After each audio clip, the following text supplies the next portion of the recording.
tiempos de la regulación y los tiempos de la innovación no tienen nada que ver. Entonces, ¿cuál es mi opinión al respecto? En que aunque sean proactivos y vean venir el problema y empiecen a trabajar en ello, tienen que acelerar el ritmo. Es decir, la única finalidad que tiene la aplicación es desnudar a la persona, que tú le introduces una imagen y ella lo que hace es presentarse la imagen convertida o la imagen recreada desnuda.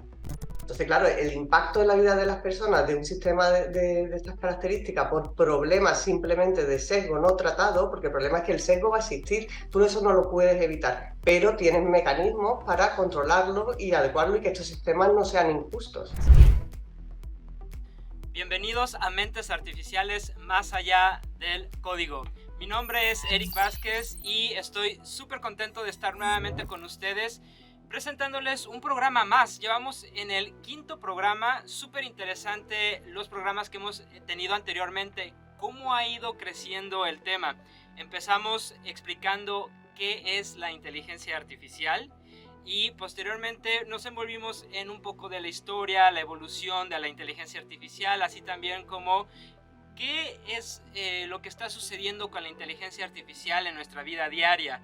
Y bueno, hoy tenemos un temazo, pero antes de entrar al tema directamente, me gustaría agradecerle a todas las personas que hacen posible este programa, a nuestros patrocinadores, a BB Media por el espacio, muchas gracias, a B2B Consultancy México por la producción del programa, a Grupo Vier también por la producción del programa, a la Secretaría de la Juventud de Querétaro por este hermoso estudio donde podemos hacer estas grabaciones. Y bueno, hoy hablaremos de un tema muy importante y relevante en el mundo de la inteligencia artificial, que es el sesgo y la equidad. Hablaremos un poco de ética y para eso vamos a tener una súper invitada. La inteligencia artificial es una tecnología que cada vez está más presente en nuestra vida cotidiana, desde los chatbots que nos ayudan precisamente a resolver problemas, ¿no?, sistemáticos, hasta el reconocimiento facial que utilizan las fuerzas del orden.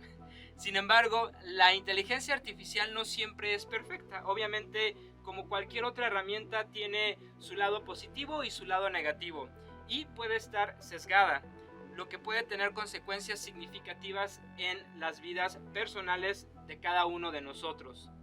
El sesgo en la inteligencia artificial se produce cuando los algoritmos que utilizan los sistemas de inteligencia artificial se basan en datos históricos que reflejan prejuicios o discriminación. Ya hablábamos anteriormente con Islen y con Guillermo de qué son estos algoritmos, cómo funcionan estos algoritmos, y bueno, esto puede llevar a decisiones injustas o discriminatorias, como la discriminación en la selección de empleados o la negación de préstamos a personas de ciertas razas o género, que posteriormente vamos a estar hablando mucho sobre las cuestiones del impacto de la IA en el sector laboral, así también como en la parte financiera. Es por eso que es importante abordar el sesgo en la IA o en la inteligencia artificial y trabajar para lograr la equidad, que se refiere a un sistema justo e imparcial que trata a todas las personas por igual, sin importar su raza, su género u otras características.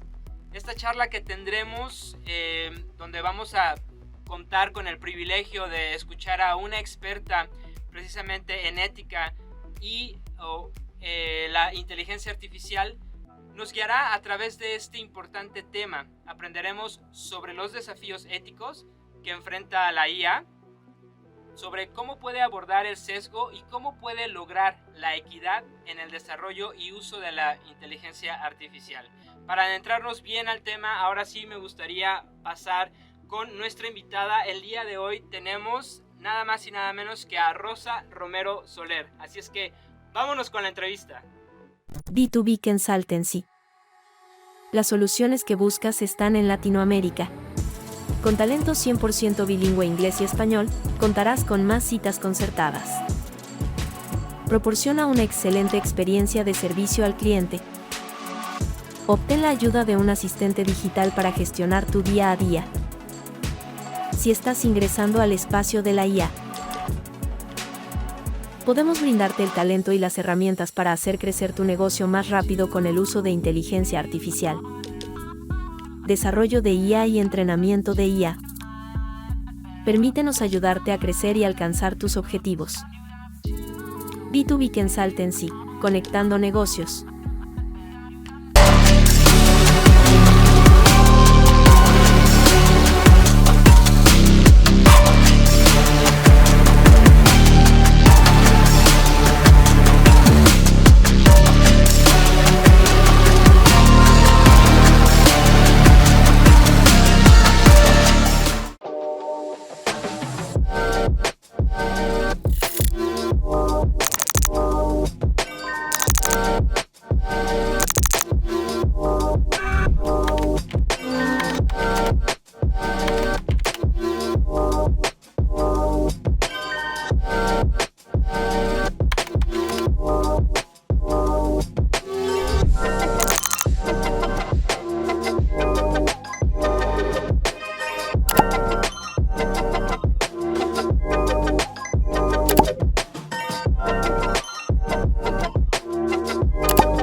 Nuestra honorable invitada el día de hoy es Rosa Romero Soler. Rosa, déjenme les platico un poquito de quién es. Rosa es una profesional en el campo de la inteligencia artificial. Es licenciada en matemática con máster en Big Data y Data Science por la Universidad de Sevilla y con certificado en sesgo y discriminación en la inteligencia artificial por la Universidad de Montreal.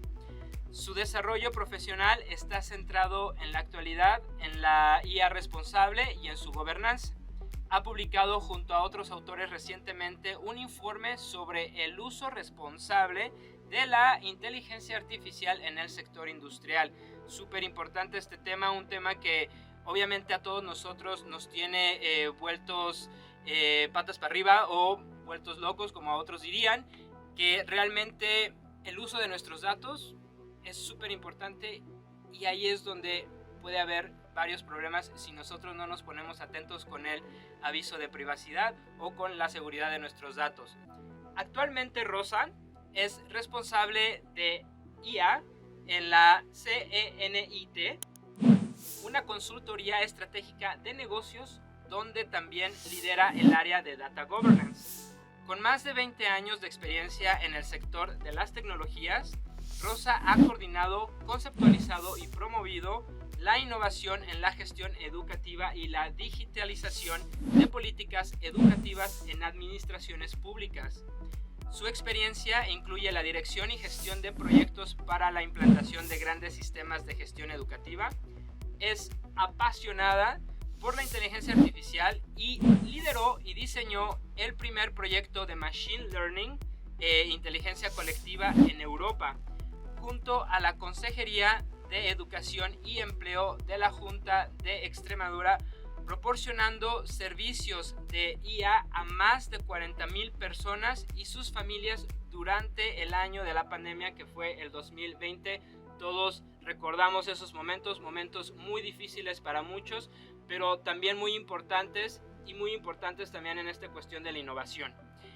Siempre Rosa ha estado apostando por brindar un servicio de valor agregado a la ciudadanía en el 2021. Se une a Odyssey AI, el observatorio del impacto social y ético de la inteligencia artificial, del que es directora del área de educación. En este ámbito ha realizado ponencias, participado en mesas redondas e impartido formación. A este respecto ha participado recientemente en la formación para profesorado de educación secundaria sobre el uso responsable de la inteligencia artificial generativa, que es precisamente todo esto que surge con ChatGPT, el texto a video, etcétera, ¿no? Y bueno, esto lo ha hecho en el aula, que está disponible a través del canal de Odyssey AI. Y bueno, pues ahora sí, con toda esta grandiosa introducción de Rosa Romero, me quiero ir con ella. Rosa, ¿estás por ahí? Bienvenida al programa, Rosa. ¿Cómo estás el día de hoy? Muchas gracias, Edith. Pues encantada de estar aquí con vosotros esta tarde o mañana para vosotros.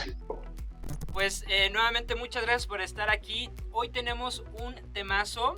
El temazo que tenemos es la inteligencia artificial en la ética, equilibrando un poco esto de los sesgos, ¿no? Y bueno, a mí me interesaría preguntarle a Rosa, ¿por qué es importante hablar de este tema? Pues evidentemente es importante hablar de este tema por lo que tú has comentado un poco al principio en la presentación, por el impacto que tienen los sistemas de inteligencia artificial sobre la vida de las personas y cuál es la repercusión de estos sesgos que has empezado a comentar tú a lo largo de todo lo que es el proceso de construcción de los modelos de inteligencia artificial e incluso cuando ya estos modelos se ponen a funcionar y las personas lo comienzan a usar, donde tienen unos impactos en su vida que en ocasiones son negativos y que evidentemente hay que intentar controlar y regular. Bueno, en este caso, respecto a todo esto que hemos venido hablando y lo comentaba cuando estaba leyendo tu semblanza, ¿por qué nosotros como usuarios debemos de ser tanto responsables como el proveedor de los servicios de leer estos avisos de privacidad del uso de datos, de con quién se comparten esos datos, cómo yo estoy protegido ante cualquier filtración de esos datos? Bueno, realmente, en mi opinión, esta protección de la que tú comentas debería de venir por parte de la regulación. No sé si conocéis un poco el desarrollo de la protección del Reglamento General de Protección de Datos en Europa, que ya hace unos años se viene desarrollando, donde evidentemente estos temas están muy controlados y muy limitados. Y de hecho, yo creo que en este sentido Europa se ha convertido un poco en el referente en cuanto a los temas de regulación. De hecho, no solamente con respecto a la Ley de Protección de Datos, sino también hace poco que se aprobó la Ley de los Servicios Digitales también a nivel de la Unión Europea, y en breve va a venir el Reglamento de Inteligencia Artificial también por parte de la Comisión Europea. De hecho, España ahora mismo está pidiendo participación porque va a ser el sandbox, el banco de pruebas de ese reglamento europeo que va a comenzar en breve sobre inteligencia artificial. Pues el banco de prueba va a ser España, donde se van a poner a funcionar pues desde los organismos oficiales que llevan el proyecto, junto con entidades, con usuarios que van a usar esos sistemas y con un comité asesor de expertos para ver cómo es el desarrollo de ese reglamento ya puesto en práctica y de las dificultades que se pueden encontrar, de manera que puedan establecer un informe de lecciones aprendidas para la Comisión Europea una vez que comience el desarrollo efectivo, digamos, del reglamento. Cosas muy interesantes sucediendo en España. Fíjate que anteriormente platicaba con otra persona también por allá. Tienen una comunidad de científicos grande, a lo que mucha gente le llamaría el Silicon Valley de España, y están haciendo unas cosas impresionantes, sobre todo en la cuestión de la carrera espacial, ¿no? El uso de robots ya que puedan utilizar un poco de inteligencia artificial general, que ya posteriormente hablaremos de eso también para las personas que nos están escuchando. Y bueno, se vienen cosas muy muy interesantes en España respecto a este tema. Rosa, ¿cómo ha cambiado tu trabajo como experta en ética e inteligencia artificial a medida que la inteligencia artificial pues se ha vuelto cada vez un poco más sofisticada?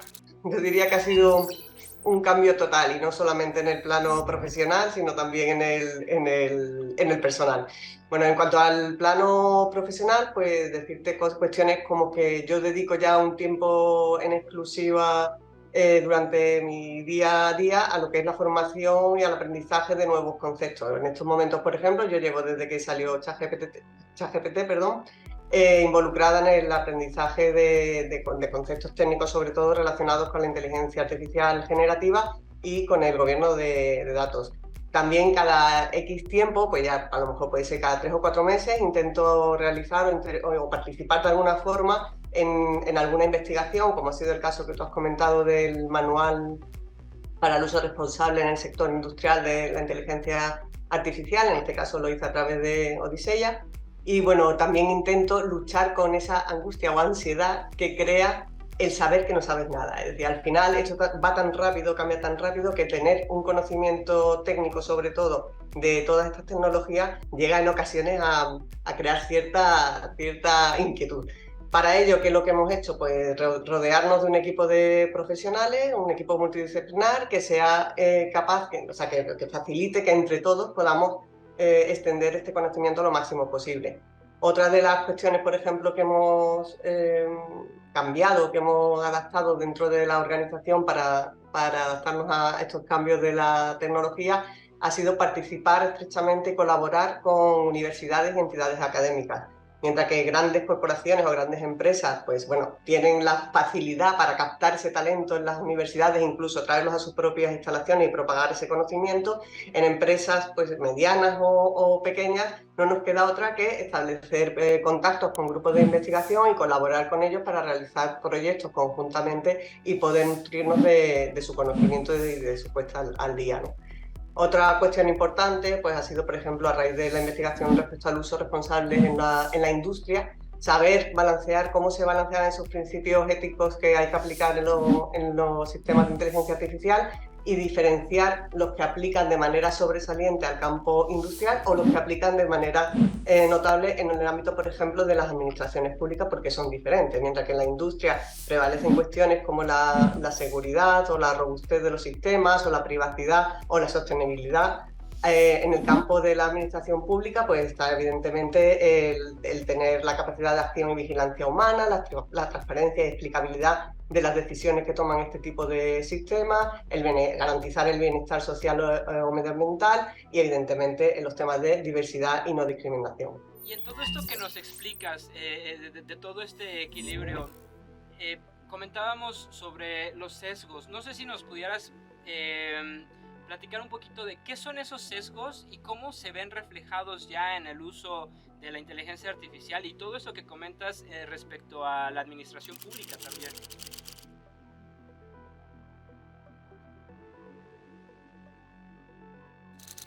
Pues, a ver, mi definición de lo que es el sesgo finalmente es un reflejo de nuestros prejuicios, de nuestros estereotipos y de nuestra falta de equidad como humanos llevados al ámbito digital.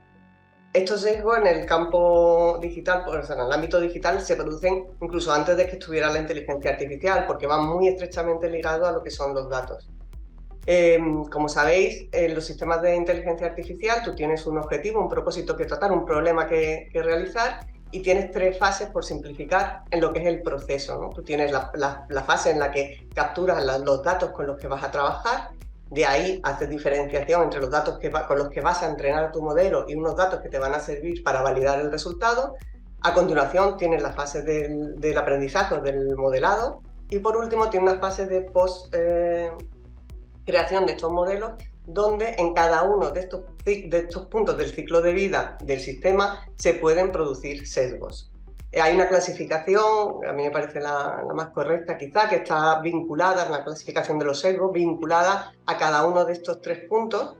Y tenemos los sesgos relacionados con los datos, como pueden ser los sesgos históricos, que tú has comentado al principio, los sesgos de representación, donde se ve exactamente las clases que están o los subgrupos que están representados o están faltos de representación en esos datos, los sesgos de medición. Es decir, hay ocasiones en las que esos datos vienen con una serie de características y tú estimas que para implementar tu modelo necesitas añadir alguna información que o bien no es medible o no es observable, y tú eres capaz de crear características artificiales a partir de la información de la que dispones. Perdona, Rosa, a ver, aquí me gustaría dirigirme rápido a la audiencia, a nuestro público inteligente que nos ve por todo el mundo, hispanohablantes.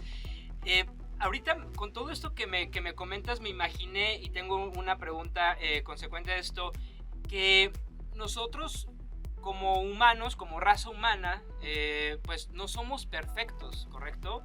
Y lo que creamos, pues tampoco tiene que ser perfecto, y de ahí que nosotros obviamente tengamos esa capacidad de ir perfeccionando las cosas que vamos creando. O sea, de manera inmediata pues no van a ser perfectas, lleva un cierto proceso y una cierta evolución.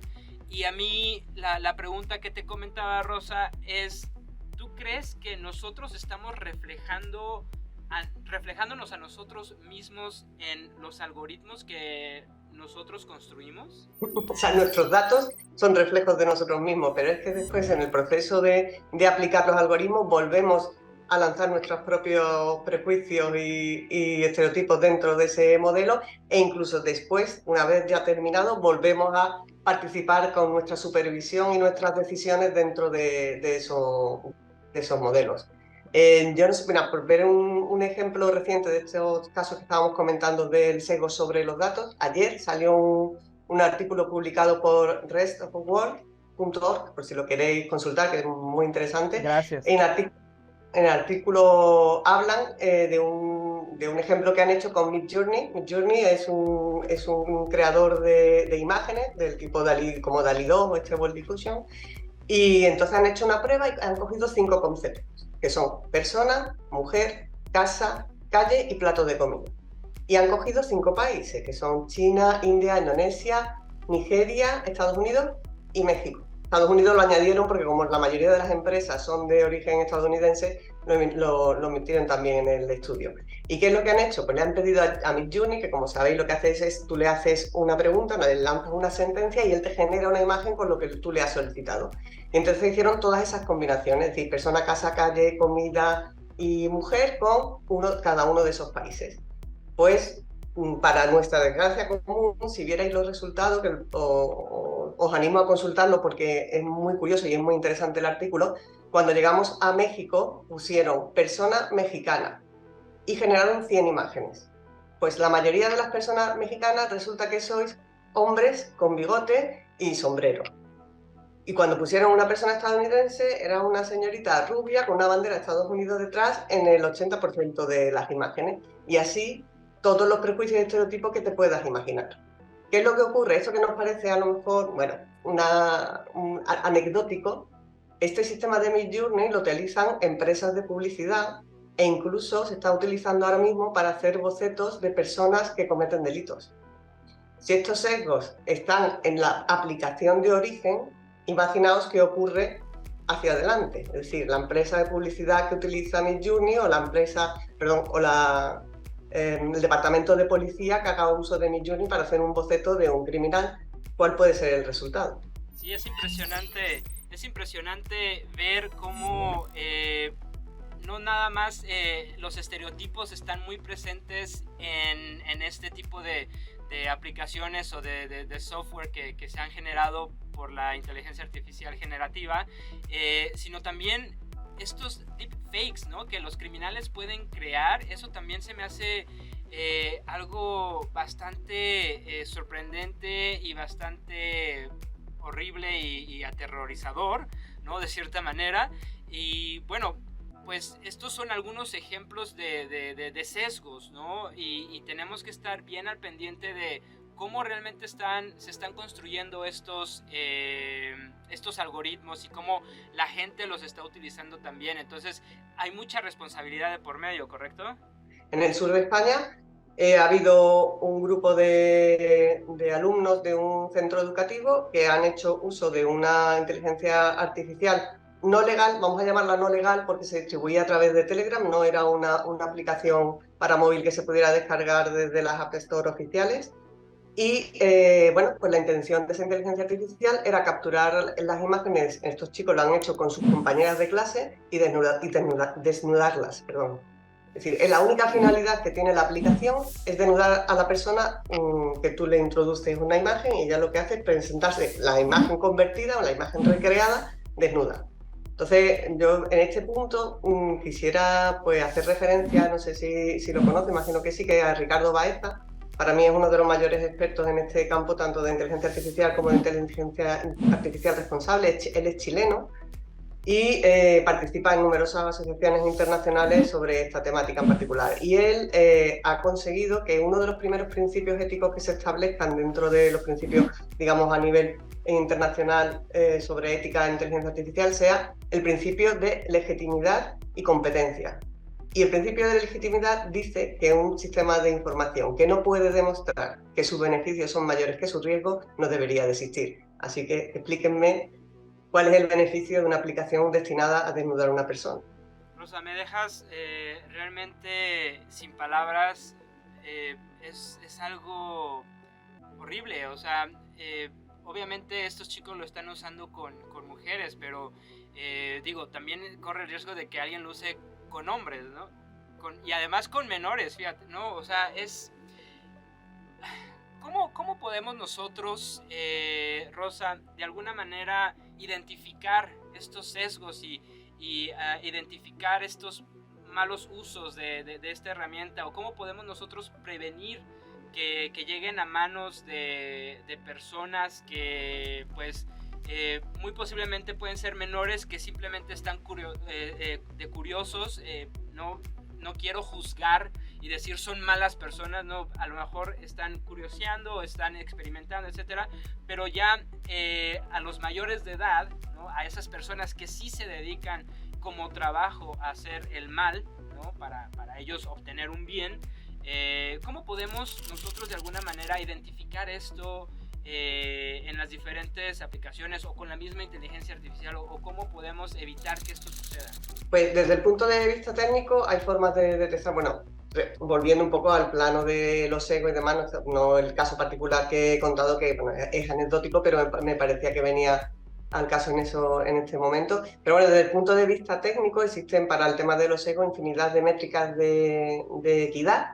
Es decir, cuando tú estás trabajando con los datos, estás inmerso en el sistema, en el desarrollo de ese sistema de inteligencia artificial, existen estas funciones que son funciones estadísticas que te van indicando si tus datos tienen problemas, si tu modelo que se ha creado ha resultado con problemas, si las decisiones que se están tomando después de esa implementación tienen problemas. Y a su vez te dan unos mitigadores de los riesgos con los cuales tú puedes revertir esta situación. Es decir, no todo es malo. Por ejemplo, el otro día OpenAI sobre DALL-E 2 detectó que tenía una representación inadecuada de las mujeres en su banco de imágenes y acudió a descartar todas las imágenes donde había una versión, digamos, sexualizada de la mujer. ¿Qué pasó? Pues que al quitar tantas imágenes de mujeres, porque había muchas en ese plano, lo que hizo fue subrepresentar a la mujer en su banco de datos global. Es decir, todo tiene su parte positiva, su parte negativa, pero como ellos tenían sus métricas de equidad, detectaron el problema y fueron capaces de solventarlo porque hay mecanismos para hacerlo, ¿vale? Eso desde el punto de vista técnico, es decir, lo que hace la parte de desarrollo. Desde la parte de las organizaciones, evidentemente, tienen que implementar soluciones organizativas que sean capaces de controlar estos temas, y desde la parte de gobierno está la regulación. Rosa, es muy interesante cómo precisamente la herramienta tiene sus dos lados. Cómo puede ser utilizada, obviamente, como herramienta. Poníamos el ejemplo anteriormente con Islén, con Guillermo, de que la inteligencia artificial pues es una herramienta y depende mucho de cómo la quiera usar uno.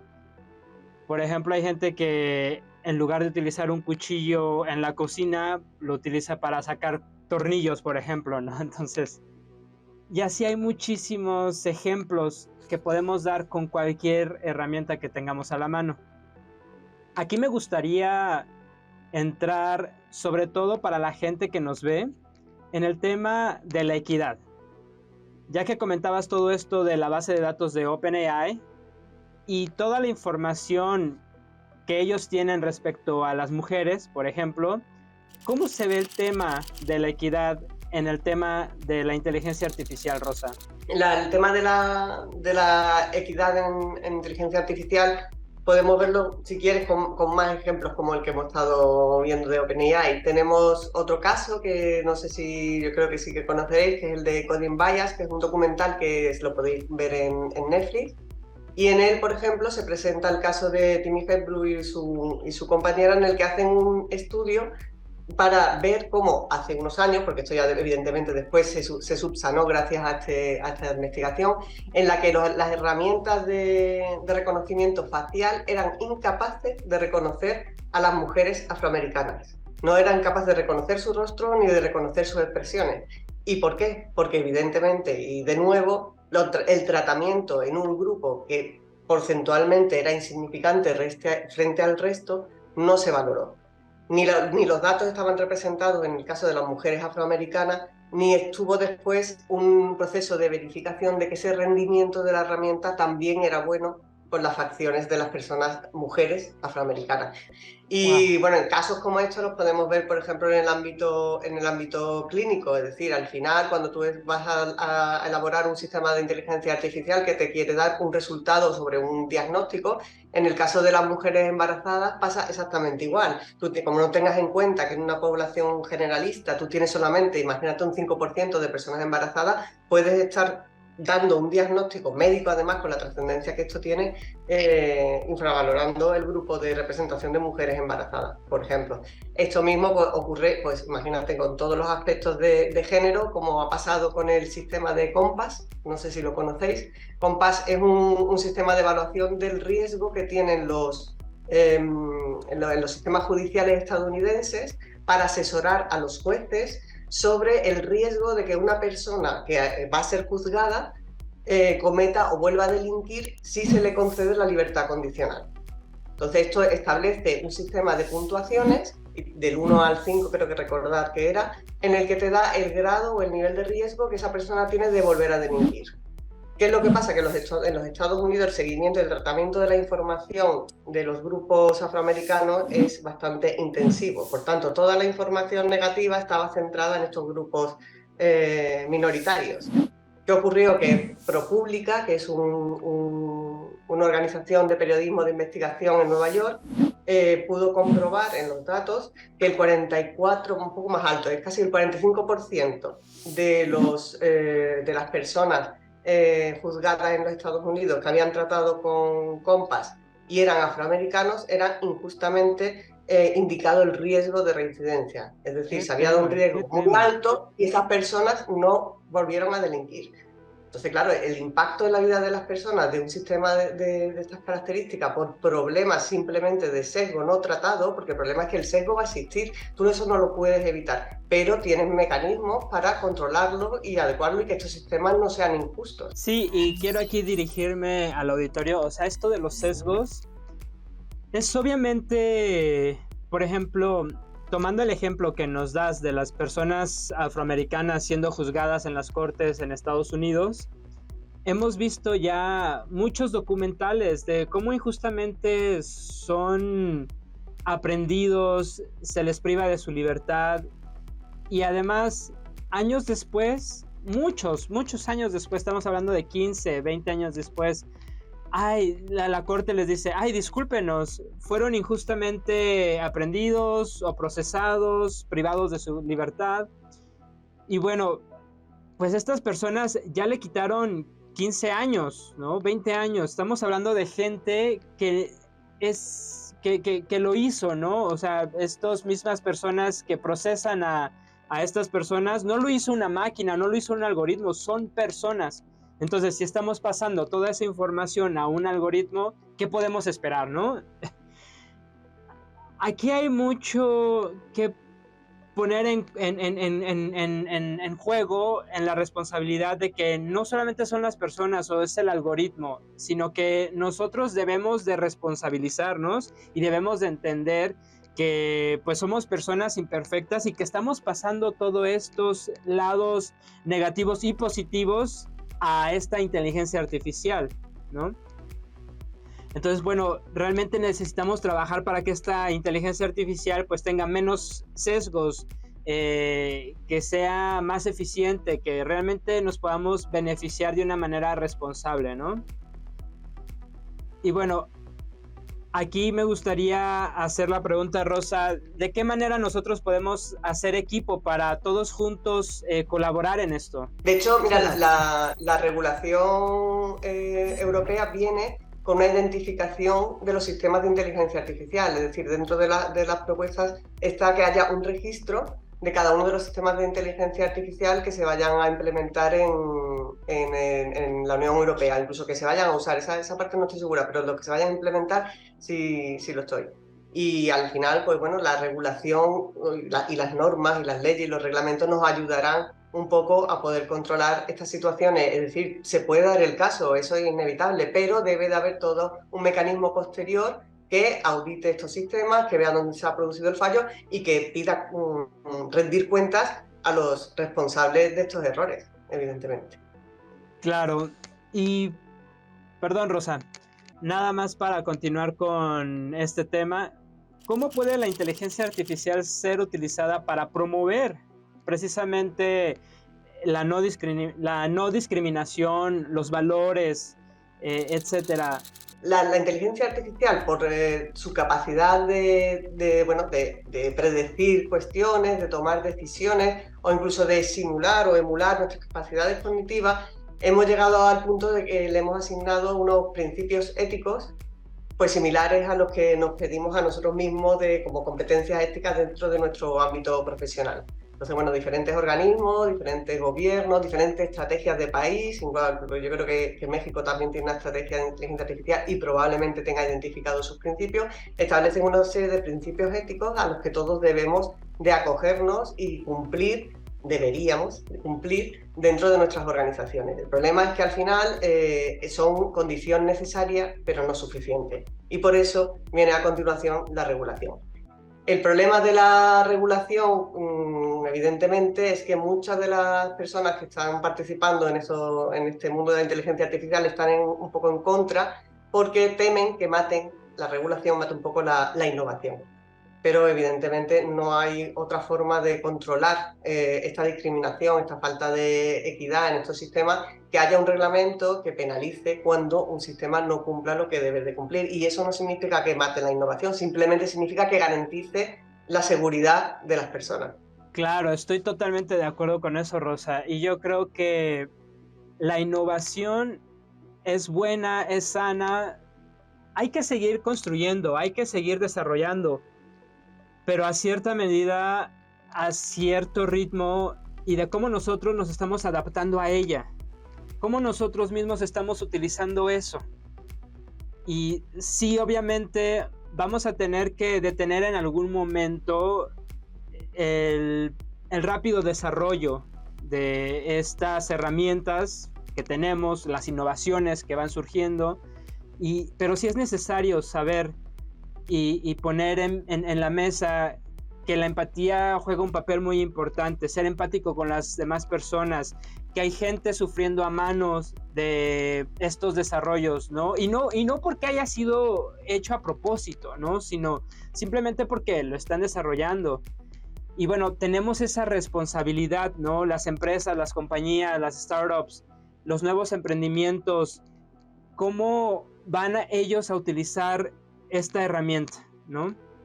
Y bueno, aquí me gustaría, Rosa, ya vimos muchos desafíos, ya nos diste algunos ejemplos, nos diste algunos ejemplos previamente del sesgo en el tema de la ética con respecto a la inteligencia artificial.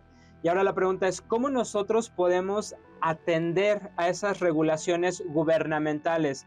¿Cómo podemos acudir a los gobiernos y pedirles que realmente vean o hagan algún consenso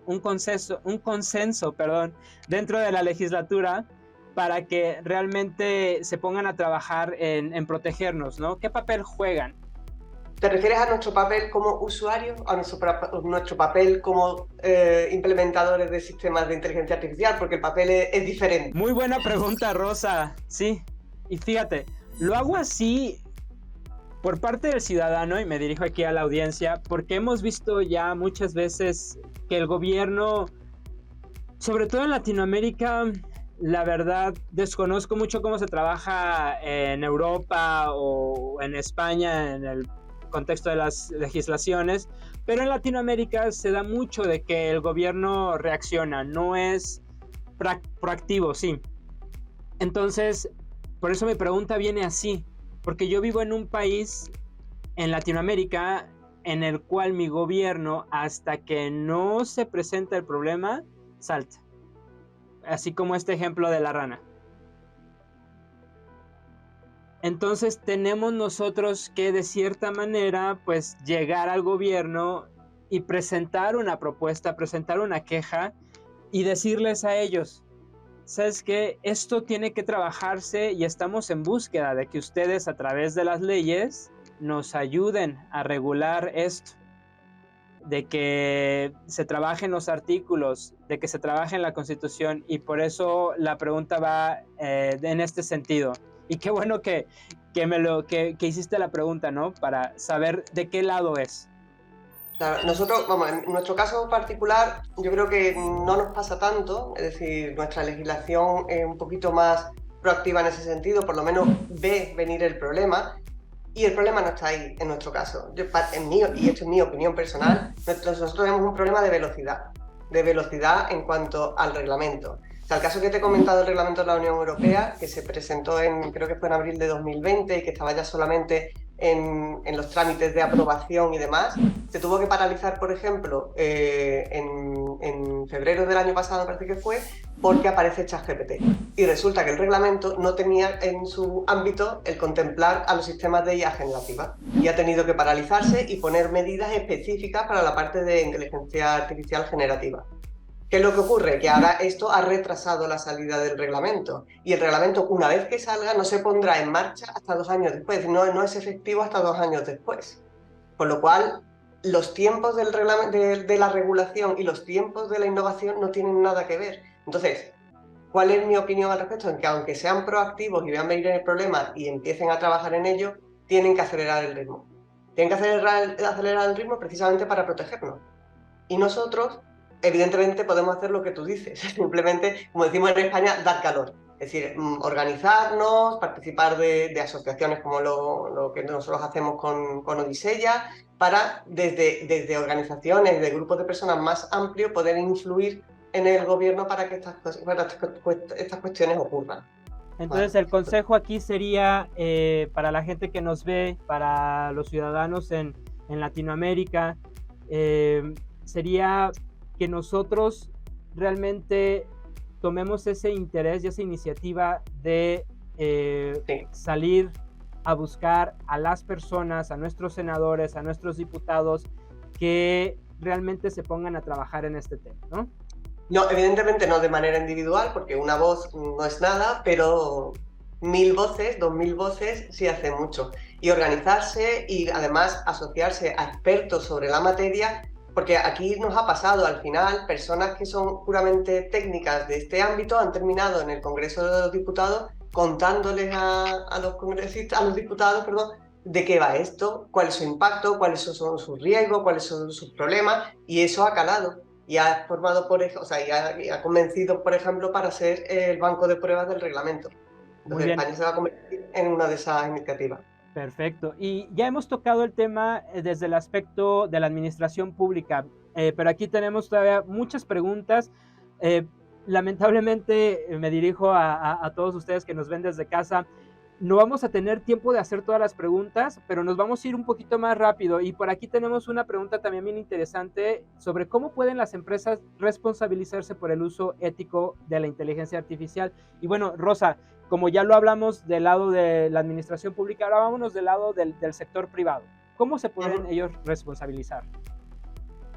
Ellos, por lo menos en la mayoría de las empresas de las que yo tengo conocimiento que están trabajando bien en estos temas, al final cada una de las empresas hace una declaración de los principios por las que va a guiar su sistema, y a continuación pues no les queda otra que esperar a que venga ese reglamento. Por ejemplo, en el caso y eso nos va a pasar con las startups y las pequeñas y medianas empresas, cuando tú haces uso, lo que comentábamos al principio con Midjourney, ¿no? Al final tú haces o creas un servicio, y ese servicio está apoyado en un sistema de un tercero, como puede ser Midjourney, como comentábamos antes. Si Midjourney falla o tiene problemas, tu servicio va a tener problemas. Y al final, ¿cuál de los dos tiene que rendir cuenta si se produce un fallo? ¿Entiendes lo que te quiero decir? Es decir, si Midjourney tiene un problema de sesgo, de falta de representación o de discriminación, y tú generas un servicio basado en Midjourney que hace otra cosa pero lo utiliza, ¿quién tiene la responsabilidad real sobre el impacto negativo que pueda tener ese sistema de inteligencia artificial? Pues cuestiones como esta, que ya son más difíciles de discernir, son las que van a tratar en la regulación, por ejemplo, de la ley de inteligencia artificial en la Unión Europea. Pero en principio, mientras no exista la regulación, cada empresa debería al menos asegurar que sus principios dentro de su entorno se cumplen, y que si esos son sus principios, si voy a trabajar con un tercero, tiene que cumplir también mis principios.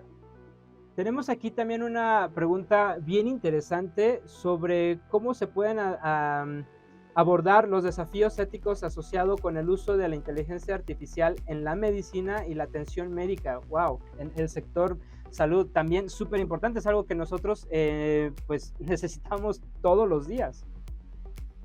Pues quizás sea de los primeros sectores, por lo menos aquí en España, que empezó a establecer estas prácticas. Yo creo que porque ellos en sí, es decir, el ámbito sanitario, el ámbito médico, ya trabaja con una serie de principios éticos o bioéticos aplicados a su propia profesión. Y bueno, lo han trabajado pues igual que estábamos contando. Ellos han establecido sus principios e intentan que todo el uso que hagan de sistemas de inteligencia cumpla estos principios, que además en el caso de la medicina tiene un impacto brutal. O sea, puedes llegar a diagnosticar de una forma errónea y terminar con unas consecuencias graves para la persona, ¿no? En la inteligencia artificial o al revés, de la inteligencia artificial en la ética. Pues, hombre, yo creo que el futuro de la ética, yo creo que lo hemos visto este año con lo que has comentado anteriormente de las iniciativas que salieron pidiendo una parada en seco del desarrollo tecnológico. Eso es lo único que ha ocasionado, porque yo tampoco creo que haya que detenerlo, eso es inevitable, pero sí ha creado conciencia. O sea, desde que han salido esas cartas diciendo párese la inteligencia artificial o cuidado que esto tiene un riesgo enorme, lo que ha creado es una conciencia social y que cada vez más se hable de la ética en este ámbito o del uso responsable de la inteligencia artificial. Y evidentemente esto la ética de la inteligencia artificial va a ir paralela al desarrollo que tenga la inteligencia artificial, que va a ser cada vez más grande y más rápida. Después, en cuanto a líneas de investigación, hay ahora mismo muchísimo énfasis en los temas de explicabilidad. O sea, las famosas cajas negras de las redes neuronales, que son en la base de muchos de los temas de inteligencia artificial actuales, son, digamos, inauditables. Primero, porque son propiedad privada y no podemos acceder a su auditoría de momento hasta que llegue el reglamento, pero por otra parte, porque es que son cajas negras que no hay quien las explique. Y ahora mismo hay mucha investigación en el ámbito académico para intentar hacer explicables estos sistemas, porque al final tú tienes que darle la respuesta a una persona de por qué un sistema ha tomado esa decisión, igual que le pide las explicaciones a una persona que toma una determinada decisión. En el nivel académico yo creo que vamos a ver un resurgir de la ética dentro de la parte científica, de la parte tecnológica. Es decir, yo creo que en las academias, en las universidades se va a hacer hincapié en estos temas y van a aparecer asignaturas específicas de ética relacionadas con la inteligencia artificial, que vamos a ver que los responsables de las empresas van a ir siempre acompañados de la mano, en las empresas tecnológicas me refiero, siempre acompañados de un responsable de inteligencia artificial responsable.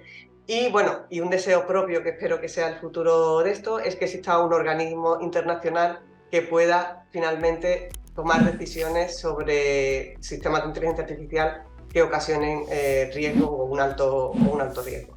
Porque al final, si lo dejamos en manos de las regulaciones particulares, siempre habrá un escollo por el que se escurrirán y no rendirán cuentas sobre sus efectos. De verdad, un tema bastante complejo, bastante delicado también, que debemos de prestarle muchísima atención. Y bueno, yo te quisiera preguntar, Rosa, ¿con qué te quedas de esta conversación? Mira, yo dando un ejemplo así rápido, yo me quedo con toda esta parte de la administración pública, de cómo nosotros tenemos que ser quienes salgamos a buscar que se apliquen estas regulaciones, que se saque un reglamento. Ya lo hemos visto antes con Mark Zuckerberg y Altman, que fueron ellos quienes pasaron a la Suprema Corte a hablar sobre ventajas y desventajas o los peligros del uso de las tecnologías, ¿no? Ellos vienen de unas empresas pues gigantescas que también de cierta manera no están haciendo el mejor uso de sus herramientas tecnológicas o con nuestros datos, pero bueno, al fin y al cabo hubo ese interés por parte de ellos y entonces nosotros también debemos de tener ese interés de buscar estas regulaciones. Tenemos muchísimas preguntas y nos pudiéramos pasar aquí mucho tiempo, pero vámonos entonces con la última. Rosa, ¿con qué te quedas de esta conversación? Pues yo me quedo con dos cosas. Una es que efectivamente nosotros tenemos que organizarnos y ser quienes reclamemos nuestros propios derechos para no esperar a nadie, ni a la regulación, ni a nadie, ser nosotros los que los reclamemos. Y para ello necesitamos formación, es decir, es un punto que no hemos tocado y es muy importante en este tema, y es que al final la sociedad civil no tiene por qué ser un técnico ni un especialista en ética, pero tiene que tener un conocimiento básico de cómo funcionan estos sistemas y para qué sirven y qué les puedo pedir o exigir a este tipo de sistemas. Y lo segundo es que, aunque yo he comentado casi todos los ejemplos han sido negativos, sí decir que soy una defensora a ultranza del potencial de la inteligencia artificial, que yo creo que grandes retos tanto del medio ambiente, de la sociedad o de la economía se van a resolver gracias a sistemas inteligentes, y que evidentemente eso no significa que no los regulemos y que no estemos encima de ellos para que se usen de una manera responsable. Bueno, y para toda la gente que nos está viendo desde casa, nuevamente recordarles que si quieren aprender más sobre inteligencia artificial, pues no dejen de ver este programa de Mentes Artificiales Más Allá del Código, donde estamos explorando el tema, no solamente desde la perspectiva de la vida cotidiana, sino nos vamos a ir descubriéndola en cada sector, en cada industria, y también tocando temas como la ética, que ya lo platicamos el día de hoy, el uso y la privacidad de los datos, etcétera. Entonces, bueno, pues yo los invito a que nos abramos un poco y exploremos juntos, nos eduquemos juntos respecto a esta herramienta, a estas innovaciones que se van presentando cada vez más. Y bueno, pues recordarles que el próximo programa, no se lo pierdan, va a ser un programa súper interesante sobre el impacto de la inteligencia artificial en el sector laboral. Si ustedes son personas que trabajan en el sector de recursos humanos, en algún departamento de adquisición de talentos, etcétera, no se lo pueden perder. El siguiente programa va a estar súper interesante y tenemos a un súper experto que nos va a estar proporcionando tips y ideas de cómo se está utilizando la inteligencia artificial en este sector.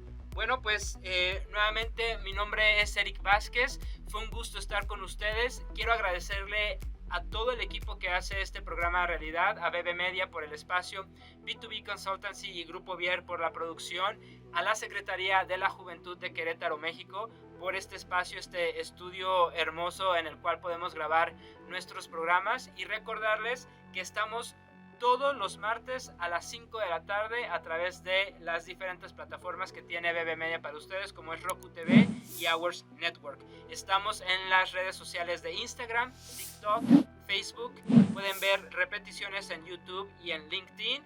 Así también pueden contactarnos a través de nuestro correo electrónico, que es mentesartificiales@proton.me. Y bueno, pues esperamos todas sus preguntas, todos sus comentarios y sus sugerencias para que nosotros podamos irlas metiendo dentro del programa y que ustedes vayan satisfaciendo esa curiosidad. Muchas gracias, nos vemos a la próxima, que tengan una excelente tarde. Hasta luego. B2B Consultancy. Las soluciones que buscas están en Latinoamérica. Con talento 100% bilingüe inglés y español, contarás con más citas concertadas. Proporciona una excelente experiencia de servicio al cliente. Obtén la ayuda de un asistente digital para gestionar tu día a día. Si estás ingresando al espacio de la IA, podemos brindarte el talento y las herramientas para hacer crecer tu negocio más rápido con el uso de inteligencia artificial. Desarrollo de IA y entrenamiento de IA. Permítenos ayudarte a crecer y alcanzar tus objetivos. B2B Consultancy, conectando negocios.